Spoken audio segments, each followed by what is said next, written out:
안녕하세요. 올해 34살 된 여자이고 저는 이혼을 했습니다. 이혼을 한 이유는 남편 놈의 불륜 때문인데요. 지금부터 제 긴 이야기를 해볼게요. 저는 남편과 2년 연애를 하고 29살에 결혼을 했어요.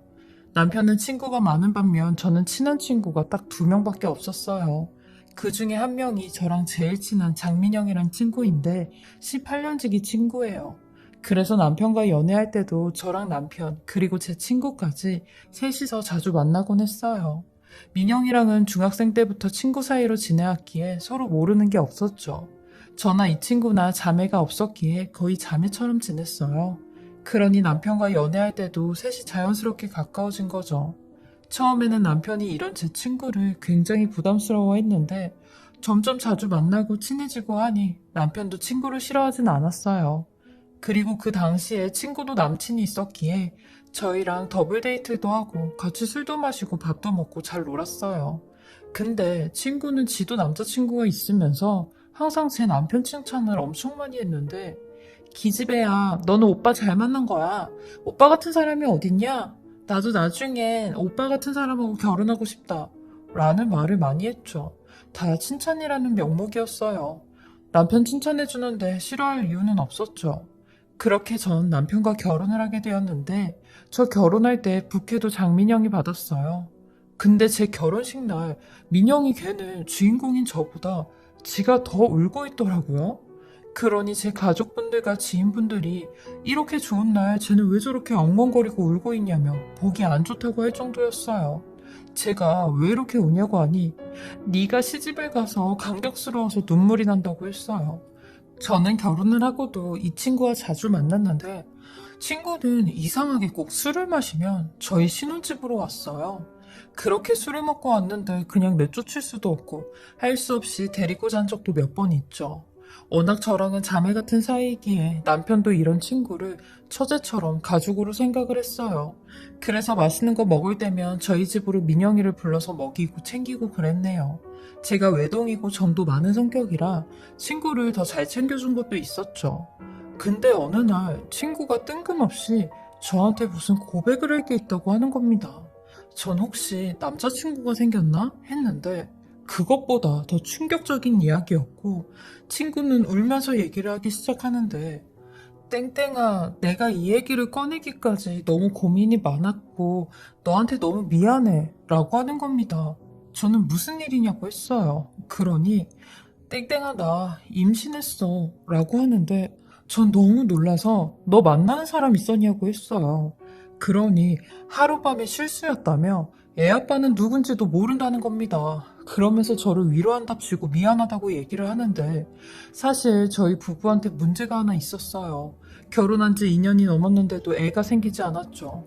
제가 외동으로 자랐기에 아이는 빨리 갖고 싶었는데 임신이 잘 안 되더라고요. 그래서 결국 자연적 임신은 포기하고 산부인과를 다니고 있었거든요. 산부인과 다닐 때도 제 친구가 몇 번 따라가주곤 했는데 이런 제 사정을 잘 알고 있던 친구였기에 절 위로한답시고 땡땡아, 넌 지금 힘들게 산부인과 다니는데 나는 이렇게 임신이 돼서 네 얼굴 볼 면목이 없다. 라고 하는데 전 그런 친구한테 그런 게 어딨냐고 뭐가 미안하냐고 했어요. 근데 너 그나저나 어떻게 할 거냐고 물어보니 나 아이 아빠 얼굴은 몰라도 이 아이 낳고 싶어 라고 하는 겁니다. 비혼주의였던 친구였는데 아이는 낳고 기르고 싶었다며 잘 키우고 싶다는데 사실 너무 충격적이었지만 제가 거기서 뭐라고 할 수 있는 상황도 아니고 다 큰 성인인데 지가 알아서 하겠지 생각했어요. 그리고 솔직히 말하면 셈이 나더라고요. 나는 근 3년 동안 별의별 방법을 다 써봤는데도 임신이 안 되었는데 이 친구는 하룻밤에 실수로 임신이 되는구나 싶었죠. 저는 이 얘기를 남편한테도 해주었어요. 근데 남편은 순간적으로 얼굴 표정이 싹 굳더니 아무 말을 안 하는 겁니다. 내심 남편도 충격을 받았나 보다 싶었죠. 그런데 곧이어 말까지 더듬으며 몇 주나 됐대? 라고 물어보는데 남편의 반응이 조금 이상하긴 했지만 저도 모른다고 했어요. 근데 남편 놈이 왜 이렇게까지 말을 더듬고 충격을 받았는지 알게 된 사건이 있었죠. 남편의 겨울 코트를 드라이 맡겨야 돼서 주머니에 뭐 들은 게 있나 없나 뒤져봤는데 세상에 코트 안주머니에 웬 초음파 사진이 있는 겁니다. 그리고 그 초음파 사진에는 오빠와 나의 사랑의 결실이라는 글과 마지막에 민영이가 라는 글씨가 써져 있는데 저는 그걸 보자마자 그 자리에 주저앉았고 남편놈이 씻고 있었을 때 남편놈의 핸드폰을 다 뒤져보았어요. 근데 문자나 메신저에는 아무런 증거가 없었고 통화 기록에 박 부장이라고 저장된 사람과 통화를 한 기록뿐이었어요. 저는 순간 싸한 생각이 들어 박 부장이라고 저장된 사람한테 통화를 했고 얼마 있다 친숙한 목소리가 들려왔습니다. 그 목소리는 바로 제 18년지기 제 친구의 목소리였죠. 전화기 너머로 오빠 그렇지 않아도 전화하려고 했는데 내일 병원 가는 거 잊지 않았지? 라고 하는데 전 대충 응 끊어 하며 황급히 전화를 끊었어요. 다리가 덜덜 떨리고 정말 끓는 배신감에 피가 거꾸로 쏟았습니다. 그리고 다행히 남편은 씻고 오자마자 골아 떨어지더라고요. 전 그날 밤새도록 잠을 자지 못했고 이대로 가만히 있으면 안 되겠다는 생각이 들었어요. 두 연놈들 불륜한 결정적인 증거를 잡아야겠다고 생각했죠. 그리고 그 다음날 저는 택시를 타고 남편을 미행했어요. 역시나 남편 놈은 아침 일찍 나갔고 어김없이 산부인과 병원으로 가더라고요. 그리고 병원 앞에서 기다리고 있던 제 친구의 모습이 보였습니다. 그 X는 제 남편의 손을 붙잡고 남편 놈은 제 친구의 허리를 감싸며 병원으로 들어갔는데 저건 누가 봐도 부부 사이였네요. 그 모습을 보자마자 완전히 꼭지가 돌았고 곧바로 병원에 들어가 대기 의자에 앉아있는 그 두 연놈들을 향해 달려갔어요. 그리고는 남편놈과 친구의 뒷머리를 잡았습니다. 니네가 이러고도 사람이냐? 하며 소리를 질렀고 남편과 친구는 저를 보자마자 아주 깜짝 놀래 질겁을 하더라고요. 저는 남편놈의 옷을 잡고 네가 진짜 사람 새끼냐? 버젓이 와이프 옆에 두고 내 친구랑 불륜을 저질러? 둘이 나 몰래 불륜짓하고 애까지 가졌니? 라고 했어요. 그러니 남편놈은 얼굴이 시뻘개져선 일단 나가자고 하는데 전 나가자고 하는 남편을 더 세게 붙잡으며 왜? 쪽팔리니? 네 마누라는 임신이 안 돼서 이러고 있는데 너는 뒤에서 내 친구랑 애를 맡으니? 라고 했어요. 그러니 친구가 저를 말리며 땡땡아 제발 이러지 마 라고 하는데 저는 친구의 면상에 갖은 욕을 퍼부으며 야 이 더러운 X야 어딜 더러운 손으로 내 몸을 만져? 네가 이러고도 내 18년지기 친구야? 내 남편이랑 이짓거리하고 임신까지 한 네가 내 친구냐고 하며 실성한 사람처럼 소리를 질렀어요. 그러니 병원에 있던 모든 사람들은 저희를 다 쳐다보고 웅성대기 시작하는데 저는 더 길길이 날뛰며 니네 내가 아주 얼굴도 못 들게 매장시켜버릴 거야 하며 고개를 숙이고 있는 남편과 친구 얼굴을 강제로 들고 사람들에게 이 인간들 얼굴 똑똑히 봐달라고 했어요. 내 남편 놈이랑 내 친구였던 인간이 불륜해서 애까지 가졌다고 했죠. 그러니 어떤 사람은 사진까지 찍고 동영상도 찍고 대놓고 웅성대기 시작하는데 저는 이러고도 분이 풀리지 않는 겁니다. 무엇으로도 제 분이 풀리지 않겠더라고요. 저는 당장 집으로 가서 남편 놈 물건 싹 다 내놓고 있는데 두 연놈들이 집으로 따라갔고 얘기를 좀 하자고 하는 겁니다. 저는 니들하고 무슨 얘기를 하냐며 내 집에서 당장 나가라고 하는데 제 친구 X가 그제서야 본색을 드러내더라고요. 야, 이왕 이렇게 들키게 된 거 그냥 다 얘기할게. 오빠는 지금 너보다 나를 더 사랑해. 그리고 나를 더 사랑하니까 내가 임신이 된 거 아니겠어? 네가 임신이 안 되는 건 다 네 탓이야. 여자로서 매력이 없으니까. 그리고 나는 너를 단 한 번도 친구로 생각한 적이 없는데 무슨 내가 네 친구라고 떠들고 있니? 나 다 오빠랑 같이 시간 보내고 싶어서 너랑 친구인 척 붙어 있었던 거라고 하는데 제가 친구를 막 잡아당기려고 하니 남편 놈이 저를 세게 밀치며 야, 너 미쳤어? 민영이 뱃속에 내 아이 있는 거 몰라? 하며 민영이 잘못되면 네가 책임질 거야? 라고 하는데 나 너한테 마음 떠난 지 오래됐다. 진작에 너랑 헤어지려고 했었는데 내가 오랫동안 너무 질질간 것 같다. 이제 그만 끝내자. 아까 병원에서 네가 난리치는 거 보니까 진짜 더 정 떨어지고 무슨 무대뽀 아줌마 같더라 하는데 진짜 너무 억울하고 눈물밖에 안 나오는 겁니다. 그때 제가 얼마나 악에 받쳤는지 입술에 피까지 다 터졌어요. 남편은 그런 절 밀치고 나도 이 집에서 너랑 같이 있는 거 아주 진절머리 나고 지긋지긋해. 민영이네 집에선 그런 걸 못 느낀다고 하며 절 밀치고 나가는데 저는 그 두 사람의 뒷모습을 보고 있기만 했어요. 이 두 것들 가만히 안 둘 거라 생각했고 이것들 인생을 싸그리 망가뜨려 놔야겠다고 생각을 했죠. 저는 남편 놈이 근무하는 회사를 뒤집어 놓으려고 했지만 물리적으로 그럴 수가 없었어요. 하지만 친구의 회사는 싹 다 뒤집어 놓을 수 있었죠. 친구네 회사는 남편 놈의 회사처럼 경비가 있는 것도 아니고 그냥 중소기업이라 건물 엘리베이터를 타고 내리면 바로 들어갈 수 있었거든요. 저는 그런 친구의 회사를 쳐들어갔습니다. 그리고 가자마자 장민영 불륜녀 어딨어? 내 남편 놈이랑 불륜 저지른 장민영 어딨냐고 라고 소리를 지르니 30명 가까이 되는 직원들이 일제히 저를 쳐다봤어요. 그러니 친구가 저 멀리서 저한테 뛰어오더라고요. 친구는 절 보자마자 새빨개진 얼굴로 너 여기가 어디라고 와? 너 진짜 정신이 어떻게 된 거 아니야? 병원 가야 되는 거 아니냐고 하며 이 여자요 과대망상증 있는 여자라고 정신이 좀 이상한 여자라고 하는데 저는 그런 친구 X의 얼굴에 증거사진으로 전단지를 수십 장 던졌어요. 뭐? 과대망상증 정신병자? 야, 이 전단지 보고도 그런 말이 나오니? 너 회사 사람들이 내 남편 애 가진 건 알고 있니? 그리고 네가 내 18년지기 친구였던 건 알고 있냐고 했습니다. 너 친구 남편 뺏으려고 비혼주의자다 뭐다 이런 얘기한 거 아니야? 너야말로 정신이 어떻게 된 거 아니니? 내가 너 직장생활이고 사회생활이고 아무것도 못하게 할 거야 하며 직원들한테 일일이 전단지를 하나씩 다 돌렸어요.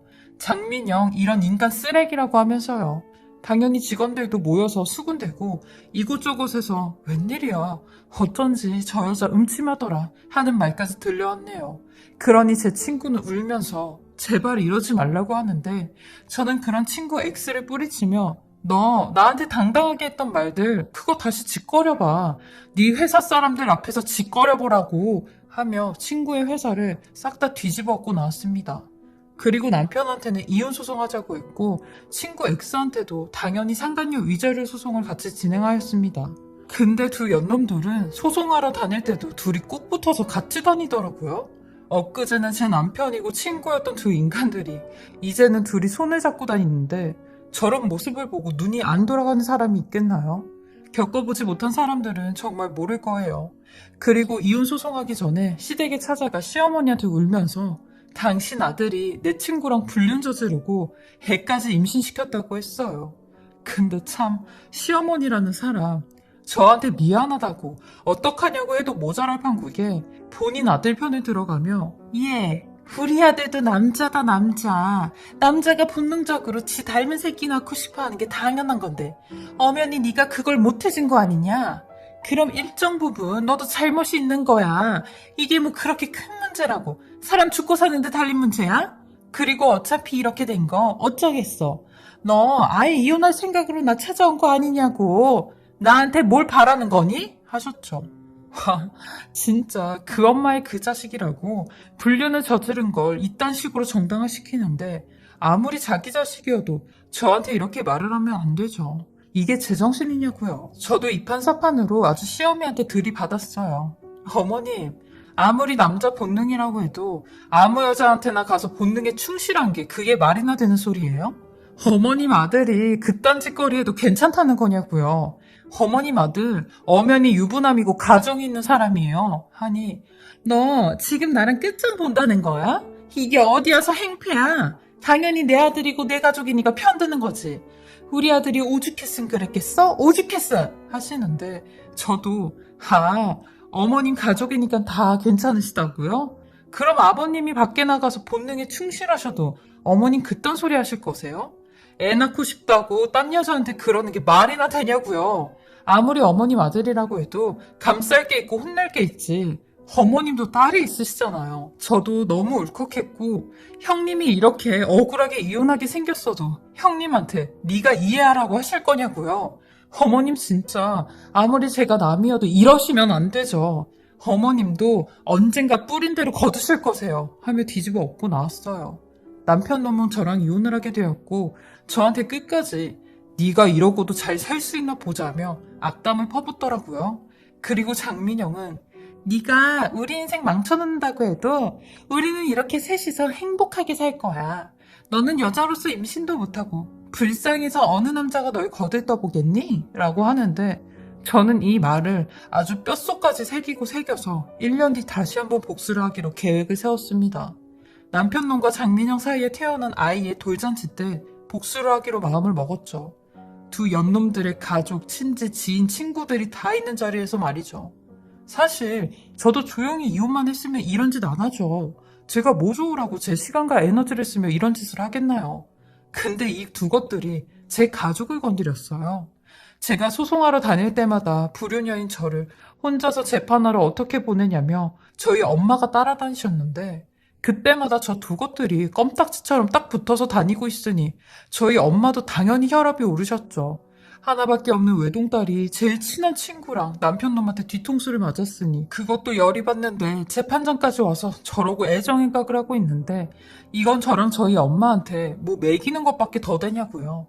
워낙 저희 엄마도 장민영을 아주 잘 알고 있었기에 그 충격이 더 크셨는데 저희 엄마가 그 두 인간들 하는 꼴을 보고 남편놈하고 친구한테 둘이 그만들 좀 조물닥거리고 붙어있으라며 누구 염장 지르냐고 여기서까지 뭐하는 짓거리냐고 했어요. 그러니 장민영이 저희 엄마한테 와서는 아줌마가 뭔 상관이에요. 제가 제 남편 될 사람 만지지도 못해요? 왜 애먼 사람한테 트집이야? 아줌마 딸이 모질이인 걸 왜 나한테 트집이냐고요. 이미 법원까지 와서 이혼 소송하고 있는 마당에 제가 아줌마랑 아줌마 딸 눈치를 봐야 돼요? 아, 좀 작작 좀 하세요. 가만히 참고 있으니 사람을 등신으로 보나? 라고 하는데 전 장민영한테 야, 너는 애미비도 없어? 우리 엄마한테 말 조심 안 해? 너 진짜 정신 어떻게 된 거 아니야? 하니 야, 내가 눈치 볼 게 뭐가 있어. 이제 다 끝난 거 아니야? 다 끝난 일에 내가 체면이라도 차리리? 내가 무슨 사람을 죽였어? 아님 죽을 죄를 졌어?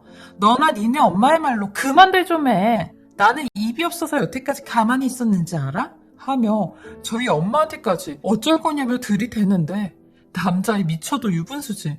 저 정도로 미칠 수 있나 싶었네요. 저희 엄마도 어디 네 엄마 같은 사람한테 지금 눈가를 부라리고 있니? 이런 버릇없는 X를 봤나? 하며 엄마가 손으로 장민영 어깨를 아주 살짝 밀쳤어요. 세게 밀친 것도 아니고 툭 친 정도였죠. 근데 장민영이 갑자기 저희 엄마를 두 손으로 확 미는 겁니다. 이 아줌마가 진짜 어딜 밀치고 있어? 라며 당신도 고소 한번 당해볼래? 라는데 저희 엄마 쿵소리와 함께 그대로 바닥에 넘어지셨고 고통을 호소하시며 일어나질 못하시는 겁니다. 제가 만약에 사리분별 못했으면 일이 벌어지고도 남았을 거예요. 하지만 차마 임산부인 장민영을 어떻게 할 수가 없겠더라고요. 진짜 들끓는 분노를 꾹꾹 참으며 그 X한테 쌍욕을 했고 더러운 X 주제 어딜 우리 엄마를 밀쳐? 너 이거 폭행이야 하니 니네 엄마가 먼저 날 밀쳤잖아 하는데 네가 언제까지 길길이 날뛰는지 지켜보자고 했어요. 내가 진짜 니들 인생 조져놓을 거라고 가만히 안 둔다고 했죠. 저는 그렇게 1년간의 기나긴 소송 끝에 남편놈한테 위자료 2천만 원과 재산 60%를 받았어요. 그리고 친구 상간녀한테도 위자료 1,500만 원을 받았죠. 전 남편놈 마지막 재판에는 아예 나오지도 않더라고요. 지 애 태어난다고 병원에 간다고 했죠. 그리고 전 1년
동안 복수의 날만 기다렸습니다. 전 남편놈과 장민영은 지 애 돌잔치를 한다고 아주 SNS에 도배를 해놨더라고요. 셋이 돌기념 사진 찍은 것까지 올리고 가관이었어요. 그렇게 SNS에 도배를 해놓으니 당연히 저랑 장민영이랑 동창 친구들한테 연락이 왔고, 동창 친구들도 이게 도대체 어떻게 된 일이냐고, 왜 장민영이 네 남편이랑 같이 있냐고 하길래 사실대로 다 얘기를 했습니다. 그러니 친구들도 다들 경악을 했죠. 걔 완전 정신이 어떻게 된 거 아니냐면서요. 저는 복수하러 돌잔치 갈 거라고 했어요. 그러니 친구들도 적극적으로 도와줄 거 있음 도와준다고 말하라고 하더라고요. 저는 돌잔치에 초대받은 친구들한테 돌잔치 장소랑 시간을 다 알아냈고 돌잔치 진행 상황만 알려달라고 했어요. 돌잔치가 처음에는 밥을 먼저 먹고 그리고 나서 사회제가 진행을 하잖아요. 저는 그때 쳐들어가기로 했고 피 같은 새빨간 원피스를 입고 와인 2병을 들고 갔습니다. 모든 하객들이 앞을 향해 두 연놈과 아이를 보고 있을 때 저는 그 뒤에서 소리를 지르며 불륜 짓해서 애까지 낳은 더러운 인간들아, 네 애한테 부끄럽지도 않니? 돌잔치까지 하게? 라고 했고 순식간에 모든 하객들이 절 쳐다봤어요. 이미 두 연놈들은 얼굴이 새하얗게 질려 있었죠. 장민영이 상간녀야. 아니 내 18년지기 친구야. 내 전남편 뺏어가서 불륜하고 애까지 잘도 낳았네? 너 이게 다 끝난 거 같지? 근데 나는 이제부터 시작이야. 오늘 아주 파국으로 한번 가보자 했죠. 내 눈에 피눈물 나게 했으니까 나도 니네 눈에 피눈물 나게 해줘야 되지 않겠니? 오늘이 잔칫날이 아니라 제삿날 한번 만들어줄게 했습니다. 그러니 사람들은 저게 무슨 소리냐며 다들 당황해하고 수군대기만 했어요. 그리고 저를 말리는 사람은 아무도 없었습니다. 말리는 사람이라곤 두 연놈들의 가족들 뿐이었죠. 저는 굳굳이 계속 얘기했어요. 저기 버젓이 서 있는 두 연놈들이 4년 동안 저 모르게 둘이 불륜을 저질렀지 뭐예요? 그것도 내 친구였고 내 남편이었던 사람들이 말이죠. 니네 손까지 잡으면서 산부인과도 들락날락 했잖아 하니 저 멀리서 시어머니가 절 향해 오더니 막 끌고 나가려고 하는 겁니다. 그러면서 조용한 목소리로 너 진짜 미쳤어? 이혼하면 끝이지 왜 여기 와서 남의 잔치를 망치고 있어? 라고 하는데 시어머니한테도 이 아줌마 웃긴 아줌마네. 하긴 아줌마도 당신 아들이 불륜 저질렀을 때 아들 편 들었죠. 그게 남자의 본능이라면서 그럴 수도 있다고 했잖아요. 이야, 이런 인간 쓰레기가 자식을 낳고 그 자식은 또 자식을 낳으니 진짜 쓰레기 집안이네 했고 저는 절 막는 시엠이 밀치고 그 두 연놈들한테 갔어요. 그러니 전 남편 놈도 이혼까지 안 마더니 너 왜 이러냐며 절 끌고 나가려고 하는데 저는 그 앞에 차려진 돌잡이 용품들을 전 남편한테 집어 던지고 상을 뒤집어 엎었습니다. 네가 뭔데 내 몸에 손을 대? 하며 이혼하면 니들 그 더럽고 추악한 과거가 없어지니? 없어져? 하며 와인을 한 병 그 두 인간에게 뿌렸어요. 그리고 도망가려고 하는 장민영을 잡아서 네가 우리 엄마 바닥으로 밀친 거 기억나지? 너도 똑같이 한번 당해봐 하며 내동댕이 쳤습니다. 그러니 사람들한테 경찰 좀 불러달라고 하는데 그런 사람은 단 한 명도 없었죠. 저는 마저 들고 있던 와인을 장민영에게 들이부었습니다. 그러니 지가 입고 있던 새하얀 원피스가 붉은색으로 물이 들었고 저는 그 모습을 보고 꼴에 새 신부 흉내내고 싶었나 봐. 너는 그래봤자 친구 남편 뺏은 상간녀야. 어디서 깨끗한 척을 하고 있어? 했어요. 그러니 걔도 절 잡으며 아주 발악을 하는데 전 남편 놈이 저를 떼어내고 그제서야 사람들이 한두 명씩 와서 싸움을 말렸어요. 저는 끝까지 내가 니들 지옥 끝까지 따라갈 거라고 했어요. 네 애가 유치원 졸업을 하면 졸업하는 날 거기 가서 깽판 칠 거고 네 애가 초중고 들어가면 입학할 때마다 졸업할 때마다 가서 깽판 칠 거라고 했네요. 네 애도 부모가 얼마나 쓰레기인 줄 알아야 되지 않겠니? 하며 마지막까지 발악을 했네요. 그렇게 저는 다른 동창 친구들의 부축을 받고 나왔고 진짜 다리에 힘이 풀려 그 자리에 주저앉아 버렸습니다. 그리고 저도 모르게 하염없이 눈물이 나는 거 사람들이 쳐다보든 말든 엉엉거리며 대성통곡을 하였어요. 그러니 어떤 분이 저한테 오셔선 아니 그럼 민영이 남편이 총각이 아니라 유부남이었다고요? 하며 물어보시는데 저는 제 전남편이라고 했어요. 그리고 그분들 얘기 들어보니 그분들은 장민영의 친척분들이었는데 세상에 다들 제 전남편이 총각이라고 알고 있더라고요. 장민영은 직계가족 빼고 친척들한테는 다 거짓말을 한 거죠. 혼전 임신으로 식은 안 올리고 혼인신고만 하고 산다고 했대요. 지도 떳떳하지 못하니까 당연히 저런 거짓말을 친 거겠죠. 저한테는 그렇게 당당하더니 왜 지 친척들한테는 유부남 꼬셔서 임신했다고 말을 못하냐고요. 저는 그분들한테 다 얘기를 해줬고 혀를 차시면서 민영이 그거 천벌받을 짓을 했다며 어떻게 저렇게 악독한 짓을 했냐고 욕을 하셨어요. 그 난리를 치고 얼마 안 돼 전 남편 놈과 장민영이 저를 찾아왔어요. 그 두 연놈들은 제 앞에서 무릎을 꿇으며 질질 짜더라고요. 우리가 어떻게 하면 용서를 할 거냐며 제발 이제 그만해주면 안 되겠냐고 하더라고요. 본인들이 평생 반성하면서 조용히 살겠다고 네가 원하면 네 눈앞에서 사라져주겠다고 하는데 저는 처음부터 이렇게 나왔으면 나도 이 짓거리는 안 했을 거라고 했어요. 근데 사과와 용서는커녕 니들이 나한테 무슨 짓을 했냐고 했죠. 가서 우리 엄마한테도 잘못했다고 싹싹 빌라고 했어요. 그리고 평생 불행하게 살라고 했네요. 나는 니들이 행복하지 못하게 매일같이 증오하고 저주할 거라고 했습니다. 그렇게 제가 하고 싶은 말 다 하고 행동하니 그제서야 마음이 한결 가벼워졌어요. 제가 두 연놈들한테는 말은 저렇게 했지만 제가 매일같이 저 인간들 증오하고 저주할 생각은 없어요. 그러기엔 제 인생이 너무 불쌍하잖아요. 저도 제 인생 그렇게 쓰기 싫어요. 이혼도 했고 두 연놈들한테 완전 사이다를 날린 직은 비록 이혼녀지만 당당하고 제일 열심히 하고 좋은 사람 있으면 연애도 하려고요. 물론 결혼은 절대 안 할 거지만요. 지금은 행복하게 사는 연습하고 있습니다. 저의 길고 긴 사연 들어주시고 공감해주시고 읽어주셔서 너무 감사하고요. 다들 행복하시길 바랄게요. 오늘도 제 채널을 봐주셔서 감사합니다.